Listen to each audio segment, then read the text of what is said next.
anh sẽ về xin mơ biết buồn ngôn được bên gió đau gió thực sự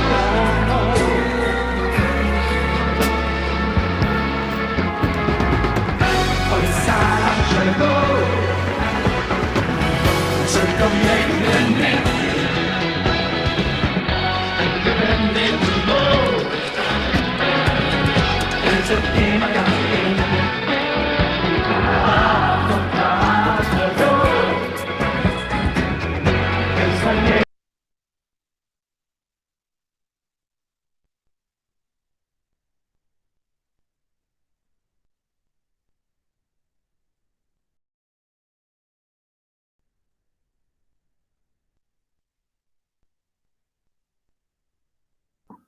Can you hear me now?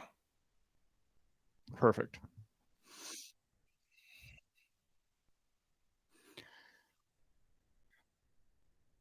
Nah, nah, I'm pretty open.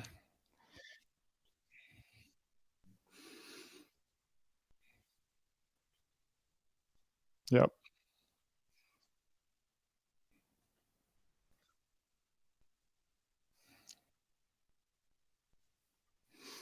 I mean, kind of as expected. I mean, if you followed my stuff, my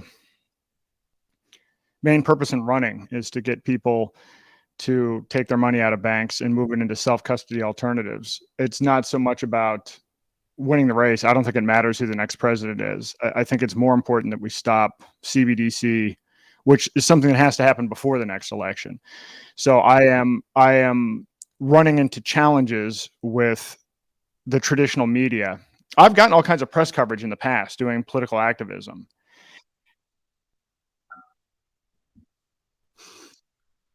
Yeah, and with this campaign, I mean, I have a database of 3,000 press contacts, and I can track all the email opens. So there's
Ayn Rand book club. So I was already kind of interested in liberty concepts, libertarian philosophy, that type of thing. But I wasn't really active on a day-to-day basis in politics or activism until 2008, 2009. I moved to New Hampshire as part of the Free State Project in 2009. And the Free State Project is, as you mentioned at the beginning, it's a movement to get 20,000 people to move to the state of New Hampshire and basically make New Hampshire the beacon of liberty. I think it gets a little bit, well, certainly the press doesn't like it and likes to misconstrue what it is, but New Hampshire is the live free or die state already. That's literally the state's motto. I view the Free State Project as being more insurance against people from Massachusetts moving in and trying to turn it into a socialist dystopian nightmare. So so there really isn't this like takeover aspect. I know far more people now that are in New Hampshire or natives to New Hampshire than are even part of the Free State Project. And some of the most hardcore liberty people I've ever met, even though they didn't know it or wouldn't have identified with it from a label perspective, are people that are native to New Hampshire. So I got involved with the Free State Project. Got involved in a lot of other political activism. At one point, I was either chairing or running 5 different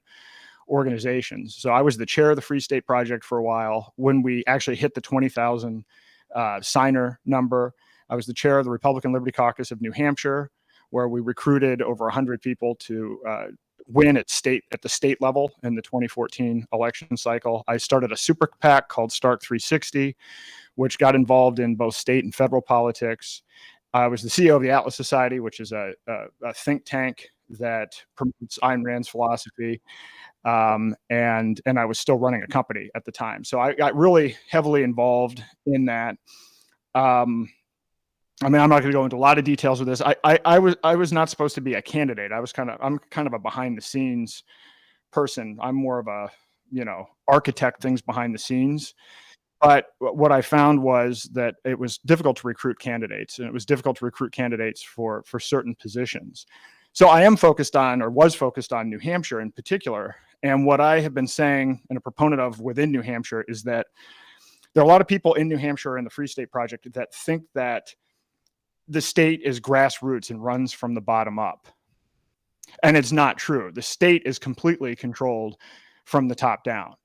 And as an example of this, oddly, we found ourselves in this position where it was the Republicans in 2013 who proposed Obamacare Medicaid expansion, which I found to be bizarre because I was in a bunch of meetings with Republicans, and the one thing everybody was unified against was expanding Obamacare. So I found it a little bit odd that the Senate Republicans were actually promoting the idea of Medicaid expansion. And I dug into it, and the reason for it was that our U.S. Senator Kelly Ayotte thought that in order for her to win re-election, New Hampshire would need to pass Medicaid expansion. So she actually weighed in on our state elections. She weighed in on the state Speaker of the House race to influence who won that position, which is what determined whether or not we went forward and passed Medicaid expansion. And so what I told these people kind of a year out is, if you're going to mess with New Hampshire to further your national political aspirations,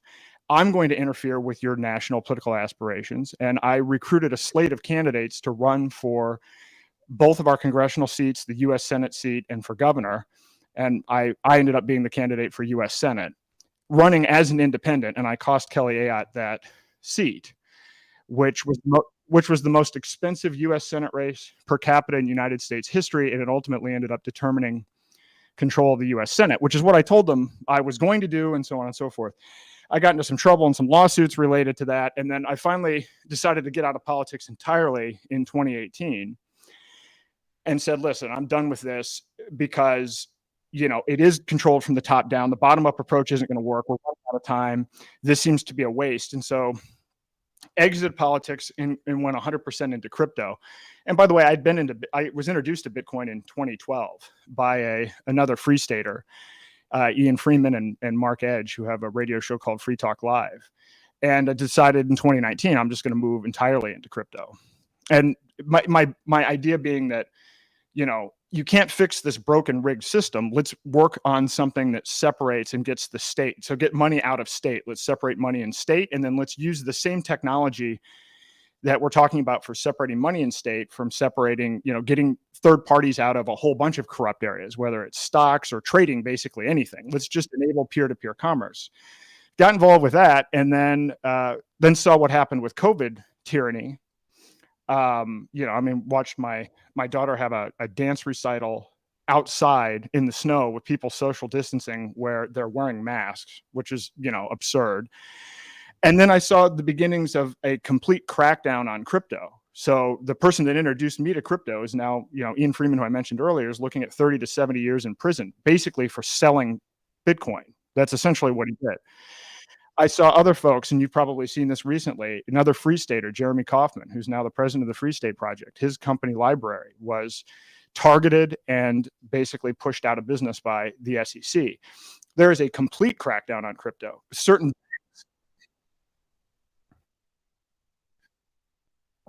Yeah, there's an announcement yesterday. They lost the lawsuit with the SEC, and basically they have to burn all the tokens and everything else. I don't know what ultimately is going to happen because it's a decentralized platform, but they lost the lawsuit. And basically what Jeremy's tweet said yesterday is they're going to begin over the next several months, shutting down Library. They've already laid off all the employees.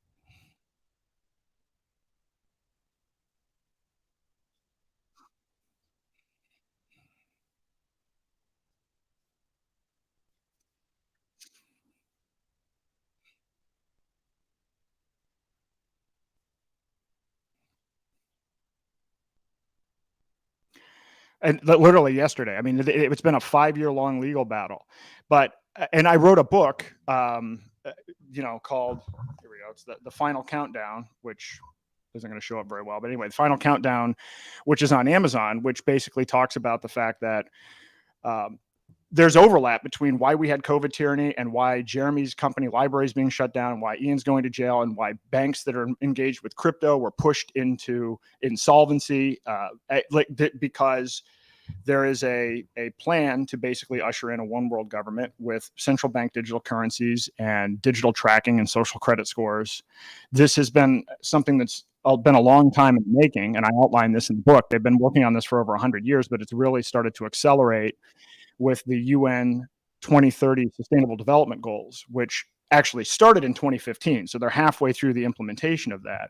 But if you look at what's going on right now globally, by the end of this year, there will be 24 countries with central bank digital currencies. Over 1 billion people on this planet will have central bank digital currencies by the end of this year. China is not the enemy. China is the test case for this. And there are certainly a number of quotes from Biden, from Trudeau in Canada, and others admiring some of the things that have been coming out of China in terms of these tracking and surveillance systems. And so we need to stop that. And so that's why I got into this race. That's why I wrote the book, which is to bring awareness to this topic. And I'm not saying vote for me, I'll fix it. It honestly doesn't matter who you vote for. I mean, if we're honest about this, there were no weapons of mass destruction. You couldn't keep your doctor with Obamacare. Trump didn't drain the swamp or make America great. Biden didn't build back better. And whatever campaign slogan you read from any other candidate about what they're going to do if they're going to get elected, just simply won't happen. And it won't happen because we have a uniparty in Congress that'll block things, regardless of which party wins. We have a deep state that actually has more control, this fourth branch of government, which has control, employment agreements and other things that gum up the works that isn't really even accounted for in the Constitution. And we have highly politicized courts. So it doesn't matter what a politician tells you they're going to do. They don't have the capacity to do it anyway. I'm actually suggesting that we're at a point in time where we need mass civil disobedience, where people need to stop complying with tyranny. It doesn't matter who's elected president of the United States if people are still accepting tyranny. And the choke point for everything is the dollar. I mean, as bad as COVID tyranny was with the lockdowns and the mandates and the stay-at-home orders and the vaccines and everything else, it would have been much worse if we had central bank digital currency. And a central bank digital currency is just a digital currency Imagine getting rid of cash altogether and having a form of government, a form of money that can be censored and controlled by the government or other third parties at any point in time. One way of looking at it is if you have health insurance and you have a health savings account, you may be used to having one of these Visa or MasterCard HSA cards that you can use, but that card can only be used to buy healthcare, to make healthcare purchases. And so if you try to use that card to buy something that's not already on a list, it gets rejected. Well, imagine if that's how all of your money works. And that's essentially what we're looking at with CBDCs. And the United States is very close. We've done 3 pilots in the United States for CBDCs. And this month, the Federal Reserve is launching something called FedNow, which will allow instant transactions. So whereas, maybe right now it takes 3 to 7 days for a check to clear, it costs $40 to send a wire, even direct deposit takes a day or two. That will all be instant for 75% of the banks in the United States by, I believe, July the 20th. And that FedNow infrastructure could also be used to censor your transactions and monitor your transactions as well. So there's a misconception that when you hear the chairman of the Federal Reserve say, well, we don't even know if we want to look into CBDC, understand they've already done 3 pilots. They have a CBDC that can do 10 times the transaction volume of the current financial system that they've already tested. And this FedNow infrastructure gets rolled out in 8 days. So I'm here to stop that, and to stop it not by voting for me, but by encouraging people to I call it the bank run manifesto, but that I might rebrand it, because when you say bank run, people get this like 1930s idea of a whole bunch of people standing outside of a bank with bags trying to get all of their cash. The point isn't to take cash out of the bank and then like hoard the cash in the mattress. The point is to exchange your dollars for self-custody alternatives like crypto, gold, or silver. So rather than a bunch of people standing outside of a bank, it's really logging onto your computer and buying crypto, gold, or silver with your bank account. And if we do that, that actually, with only basically 3% participation, we could actually halt CBDCs and stop this kind of march towards global tyranny. So that's my number one priority. I have other priorities, but if we don't accomplish that one, the other priorities actually don't matter. So I've actually decided to just put 100% of my focus on this one issue.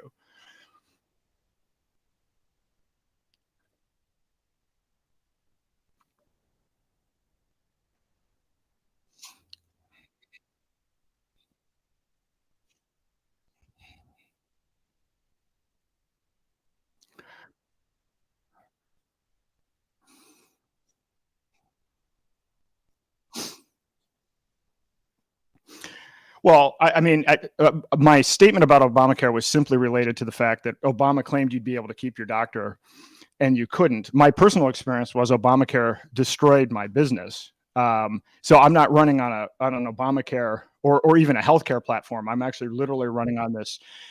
But I certainly could talk at length about Obamacare, but it's not even a campaign issue. The more immediate and more pressing issue is we are less than 12 months away from the government basically implementing completely controllable digital money that can be used to censor our speech and control every aspect of our behavior, which is the most critical issue, at least from a liberty and freedom perspective. And then the other issues that I do have that, you mentioned that are on my website around public health and mainstream media and education, et cetera, those are kind of downstream, because once they have trackable money in place, they can actually kind of push people to do whatever they want in those other areas. So I'm really laser focused on this one issue.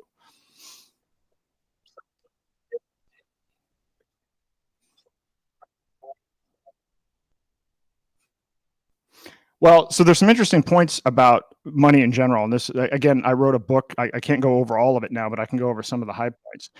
There's one thing that people just aren't aware of, because it certainly isn't taught in school or anywhere else. The kind of money that we have, fiat currency, which is backed by the full faith and credit of the United States, which is essentially all our money is backed by now, right? The dollar used to be backed by gold.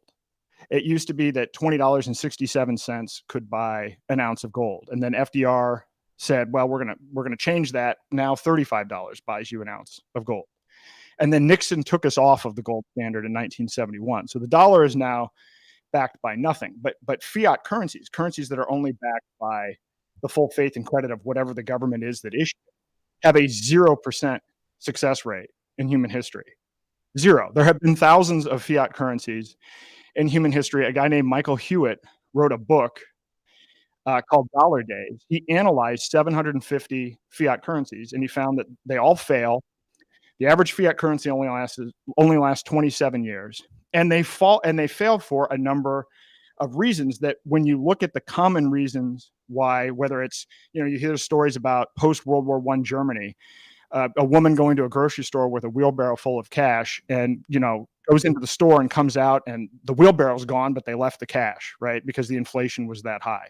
Or Zimbabwe, that had a $50 trillion bill that you can now buy as a collector's item on eBay. Or even Argentina, which has had 100% inflation just in the month of April this year. All fiat currencies follow this same trend, and they fail because of economic mismanagement, corruption, inflation, war, competition from other currencies, technological innovation. There's a core set, and when you look at that set, the United States is flashing red on all of those indicators. The other point is that the dollar's been the global reserve currency. So most of your audience, for everybody that I've talked to, no one ever questions the dollar, because it's just been a given that, hey, the dollar is the global reserve currency. No one's going to mess with the dollar. The dollar can't fail. But if you look at the 5 previous global reserve currencies, the British pound, the French currency, Portugal, Amsterdam, the average global reserve currency for the last 5 cycles has only lasted for 94 years. The US dollar has been the global reserve currency for 103 years. You have the fact that while we're the global reserve currency, the dollar was used in 79% of global transactions in 1980. It's down to 58% now. And you now have the BRICS nations, Brazil, Russia, India, China, and South Africa, banding together with 20 other countries that have applied for membership. And these aren't small countries. I mean, these are countries like Iran, the UAE, Egypt, Argentina, Mexico. Like this is a huge block. In fact, this BRICS block of countries will be larger than the West in terms of total GDP by 2030. And they have gotten together and they have said, we want to get off the dollar. And in fact, they're meeting next month to talk about creating their own currency backed by gold. So in short, the dollar is absolutely collapsing, like all other fiat currencies. And it's happening in a way that is, well, I guess there's the famous quote, how did you go bankrupt? 2 ways, gradually, then suddenly. And that's pretty much what's happening with the dollar. So that's probably one of the most important chapters in my book, is to I want to educate people on the fact that the dollar is failing and other people are leaving the exits. Other countries are dumping the dollar. Blackstone, large financial institutions are dumping the dollar. So if you're holding the dollar, you're going to be in a very unhappy situation within the next 12 months, because it will be converted into this CBDC digital currency form that can be used to track and control your behavior. So then, how would using a private currency or a cryptocurrency like Bitcoin or Monero or anything like that, how would that change that? And for our viewers that are less familiar, how could you even use Bitcoin as a currency when most people are familiar with it as a form of investment? Well, the fact that most people are familiar with it as a form of investment is unfortunate. And as I said, I got involved in this in 2012, and in New Hampshire has probably the highest per capita use of cryptocurrency in the world. So there are numerous shops and restaurants that you can go to that you can actually pay people directly with crypto. I've been living off of crypto since 2019, and there is a chapter in my book that actually outlines what the steps are that you can take to buy self-custody crypto, have it in your own wallet, and begin using it on a day-to-day basis to pay your bills and for commerce. So I mean, education, again, this is part of why I wrote the book. You can do this. And I know several other people that have been living, I know one guy who's been living off of crypto since 2015. So it is already possible. You're right. Most of the way the media has positioned this and presented it is it's an investment. And by the way, there are 20,000 cryptocurrencies or so out there. I actually, in the book, I go through and narrow it down to like a half a dozen, 6 or 7 that you can actually use as a substitute for money. It doesn't mean that some of these other things aren't good investments, but there are certain attributes that you need for crypto to be used as money. And one of the most important elements is it needs to be truly decentralized, because we're talking about separating money and state. The problem with all of these fiat currencies throughout human history is they follow the same pattern. The government decides they want to provide more services for the people. They inflate the money, they print money out of nowhere, and then eventually it leads to financial collapse and the destruction of the currency. This is pretty much a playbook for what happens. By using something like Bitcoin, which there will only ever be 21 million Bitcoin. So there's a fixed supply of Bitcoin.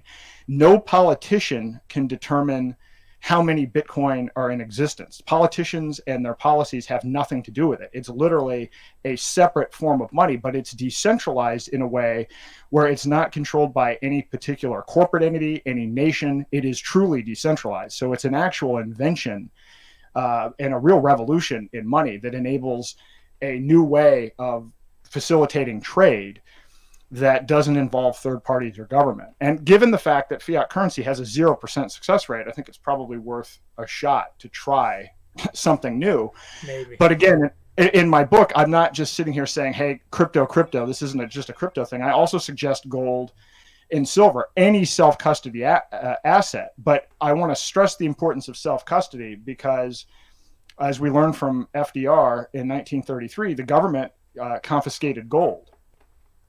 FDR put out an executive order confiscating people's gold, and they did confiscate 75% of the gold in the United States. And in particular, if you had gold in a vault or in a bank, that gold was kind of automatically seized by the government. So the 25% that wasn't seized by the government were people that had it in their own self-custody and then just decided not to report it to the government. Said, you know what, I'm not going to turn my gold in for $35 an ounce. I'm just going to hold on to it. So understand that governments will take pretty desperate actions. And what I've seen in just the last 90 days in writing this book, I started writing this book at the end of last year, but in the last 90 days, I've seen a complete crackdown on crypto. From Ian Freeman and the Crypto Six. Ian's looking at 30 to 70 years in prison, basically just for selling Bitcoin, operating Bitcoin ATMs and exchanging fiat currency for Bitcoin. And they're going after exchanges. The SEC is going after any crypto project that raised money doing an ICO or that has any kind of centralized structure. There's just a complete assault from multiple branches of government to stop crypto. And the reason for that is that they already have an alternative, FedNow, and beyond that, CBDC that they want to roll out. So what kind of laws did they get Ian Freeman on? I would imagine it was something like anti-money laundering or money transmission without insurance. Money transmission without a license, and money laundering were the big things on that. I mean, in essence, what they did was they said, well, you exchanged fiat currency for cryptocurrency, and some of the people that exchanged their fiat for crypto used the crypto for illicit purposes. Well, I mean, JP Morgan Chase had as some of their biggest clients Jeffrey Epstein and Bernie Madoff. Nobody from JP Morgan Chase has gone to jail. The idea that you are sending to jail somebody who exchanged one form of money for another based on the actions of what that other person did with that form of money is beyond absurd. Bank of America just got fined I think $150 million yesterday for creating fake accounts, for charging people fees, for not following the terms of their whatever the offers were that they made for credit cards. Bank of America doesn't care about $150 million. No, I don't know. We know $150 million will completely wipe them out, and they'll never be able to do business again. Yeah, I mean, I think Ian dealt with over a number of years, like $10 million is what he exchanged, fiat currency for crypto, and that's it. And he's looking at 30 to 70 years. And for anyone who wants to get an idea of the scale of money in the U.S., $7 million and under per year is a small business, as in a business that can get local loans for, a small business loan for a small store. That's the kind of scale the government is used to dealing with. Yeah. So to me, we had those bank failures earlier this year, And two of the banks that went under, Silvergate and Signature Bank, I believe were pushed out because they had a competitive offering to the Federal Reserve's FedNow. One bank in particular, Signature Bank, they had their own instant payment platform that allowed you to basically convert fiat to crypto without almost instantaneously with no fees. Wow. So they basically created a run on Signature Bank by basically having the SEC plant a rumor saying a bunch of Signature's clients are under SEC investigation. Nobody disclosed who. This caused a run on the bank. And then when the bank crashed, when Signature Bank collapsed, and they went to facilitate the sale of that bank, they said that to whoever buys this bank, you can't enter the crypto business for 5 years. So literally they are using very heavy-handed tactics to try to block crypto. And it's because they have their own offering that they're already rolling out this month. This is why I stress the urgency on this. This isn't a vote for me. This isn't let's get political candidates to say they're against CBDC. Honestly, it doesn't matter. We're looking at something that's going to happen in under 12 months based on where the technology is in terms of its development, and the fact that President Biden's already signed Executive Order 14067, which authorizes looking at a CBDC and also regulating other digital assets. So the entire government has actually been given a directive to focus on this. So the technology is there, and the intent to use it and do it is there. And as China has already shown, CBDC can work at scale. There are 261 million CBDC wallets in China today, and it will be rolled out to the rest of the country by the end of the year. So this to me is the hill to die on, is figuring out how to stop this before it's too late.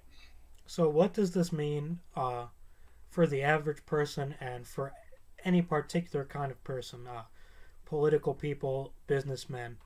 What would this mean in their day-to-day life if they didn't switch over to private money, cryptocurrency, silver, gold? Well, what I think it means is, and if you look at the 2030 UN Sustainable Development Goals, these goals cover everything from, which pronouns you can use, to where you can live, to it regulates the land, the air, the sea. It regulates education, healthcare, every aspect of society. And to be clear, these groups, the UN, World Economic Forum, World Bank, IMF, Bank of International Settlements, those 5 organizations have an annual budget of $35 billion and employ 60,000 people. So this is a lot of money and a lot of people that are pushing this agenda. So what I think you're going to see, you mentioned a small business is anything, less than $7 million a year. You're going to see, as we've started to see with COVID, small businesses, you're going to see the consolidation of power to large corporations and large governments, and then you're going to see that continue to fold up. So if you're an entrepreneur or an individual, you are going to be pushed out of business and stuck with a currency that you're going to have to comply with whatever it is they offer you. And if you speak out of line, you're going to have to worry about whether or not you're going to lose access to your funds. And I'm not even being hyperbolic about that. One of the people I'm talking to, Kanye West people, I want to actually meet with Ye about this, because regardless of what anybody thinks about him, JP Morgan Chase froze a bank account that he had that had $140 million in it. They decided they didn't like his speech. They canceled him and they froze $140 million. He had to sue to get his money back. Nigel Farage in the UK, who was one of the big engineers of Brexit, he's been out just in the last week. He had a bank account since the 1990s, over 30 years in this one bank. They froze his account out for no reason. Then he tried to apply for new bank accounts in 9 different banks. They all rejected him. All of this is about political speech. In the United States, religious groups, gun groups, groups that are growing cannabis, people involved in the crypto community have already been censored. The Canadian truckers censored already using the existing banking system. So I know some people might be like, oh, this guy's out there. This is hyperbolic. They'll never do this. They're already doing this. I'm not even warning about something that's going to happen. I'm warning about something that's already happened. It just isn't happening to you yet. But believe me, if they're going to use it on Kanye, if they're going to use it on Nigel Farage, if they're going to use it on your local gun dealer, they're certainly going to use it on you if you're in their crosshairs. Mm-hmm. Wow. Yeah, there have been a lot of that. There's been a lot of that recently. And I believe in 2017 they did some kind of test. For 20 minutes, they paused every single credit card transaction in the country. Are you familiar with that? I don't remember that, but uh, was that just a test? Yeah. It might have been 2018, but either way, CBDC or not, they definitely have the power to control literally everybody's bank accounts. Everyone who has a social security number and a credit card, they're out of luck. But you were And I'll say this: I look at the world very simply. I think there are two outcomes here. You can have a world that's either based on complete centralization, and when I talk about the UN and these other organizations, what they're trying to engineer, and this is what they believe in a technocratic form of government. Technocracy is a term that was coined in 1919, and it refers to a form of government where elites select scientists and engineers to make decisions from the top down for the rest of society. So this isn't a system based on rights. This is a system that believes, and this is kind of in their own phrasing, they believe that humanity can be perfected through the use and application of technology, but that the only way to apply technology to perfect humans is to do it from the top down with the very best and the elite scientists and engineers. So under this under this system, there is no constitution. There aren't individual rights. There aren't small businesses. It's big business and big government working together at the direction of scientists and engineers. And if you want to understand how that works, Brave New World by Aldous Huxley paints a dystopian version of what a technocracy looks like. But that book, Aldous Huxley's brother, Julian Huxley, was the first director of the UN science organization. And so Aldous Huxley was writing this dystopian tale worried about what his brother was actually doing, because Julian Huxley was a eugenicist, believed in one world government. All of this is documented. None of these are even theories or even disputed. And so a Brave New World is the type of utopia that these people want to put in place. So there's a world where everything is either centralized or, in my view, we should have decentralization. I think all of this technology that we have, the internet, AI, all of this other stuff should be used to empower the individual, not to embolden the centralization of the state. The next layer to this is, are you for determinism or free will? I believe in free will, that we should be able to make our own choices, even if those are wrong choices, that, we're able to make our own choices.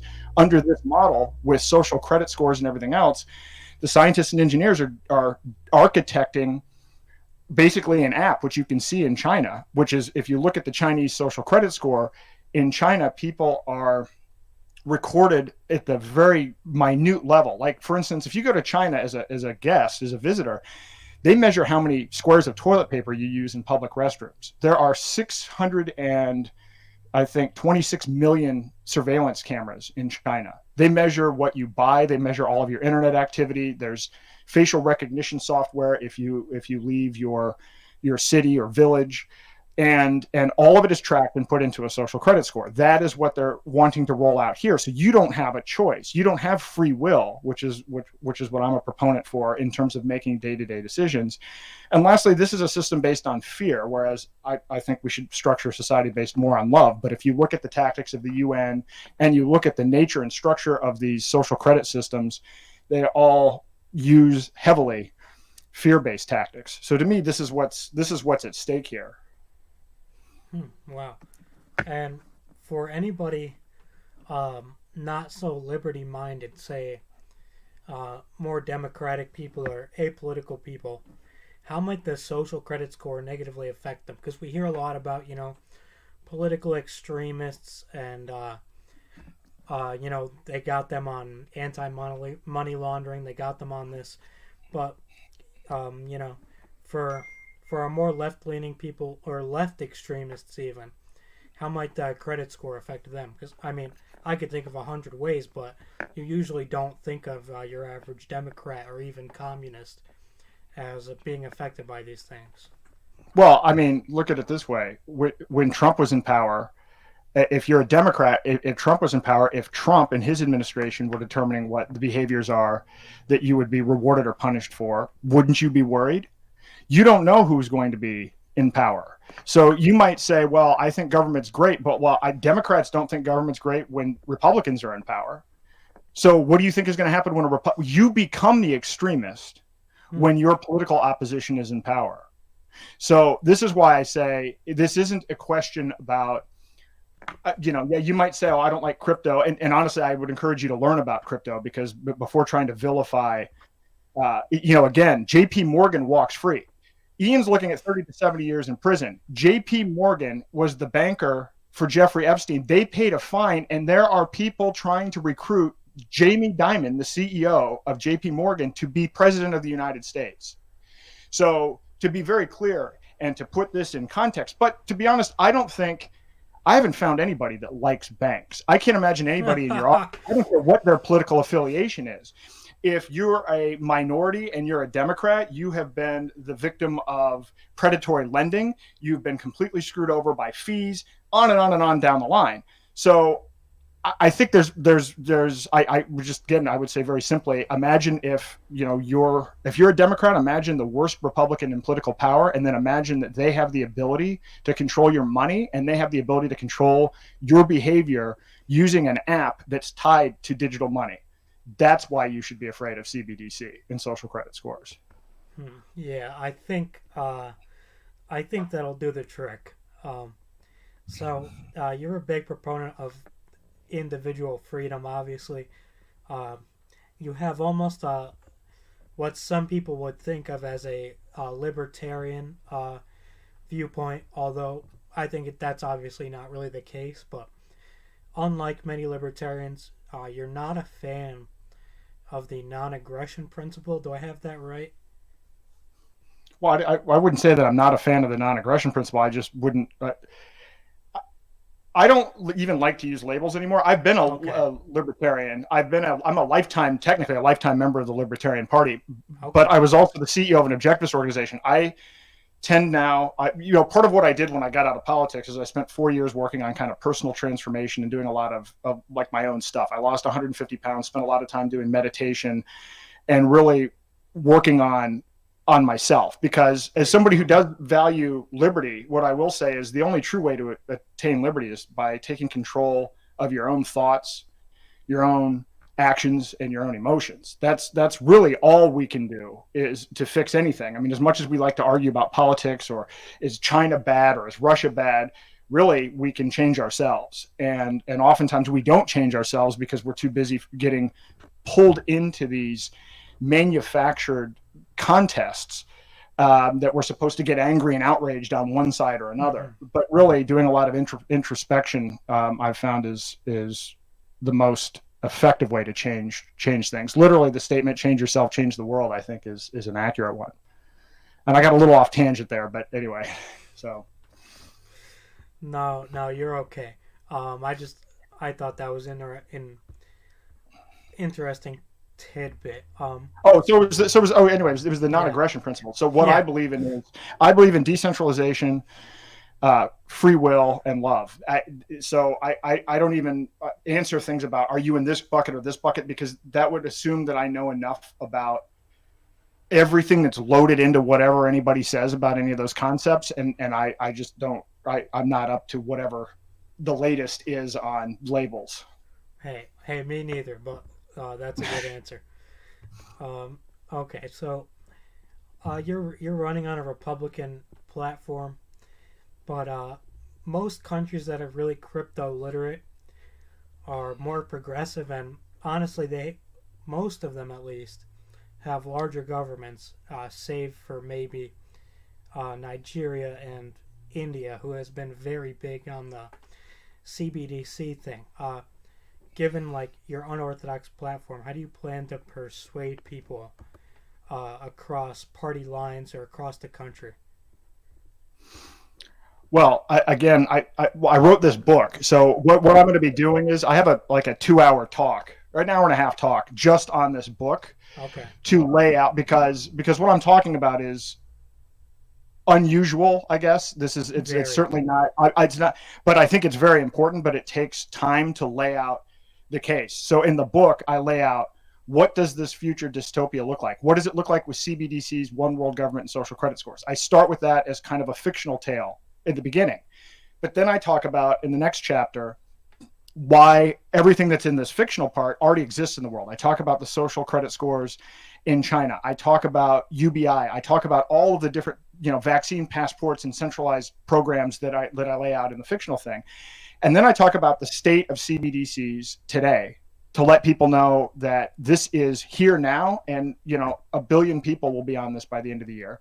Then I talk about the failure of fiat currencies, and then I go into detail about crypto, gold, and silver, and why they are potential alternatives. But again, it's balanced in that I say that there are risks associated with all of these. So the chapter on crypto, I explain, here are the things you want to look for, here are the risks. And then, in a separate chapter, I lay out, here's exactly what you can do. And I go through the history of gold being used as currency, the history of silver being used as currency, and the respective scandals involving silver and gold. So to be honest, it takes, how am I going to reach across party lines? I'm going to go a different way. I'm not going to do here's my 90-second soundbite where I'm going to give you some bumper sticker slogan that's a lie that I won't be able to implement if I'm elected. I'm going to try to sit down and get people to listen to the full story for 90 minutes. And listen, people listen to Joe Rogan. People listen to longer form content now. So I actually think the best way for me to reach across party lines is to explain myself in detail and to bring the evidence and to bring the solutions.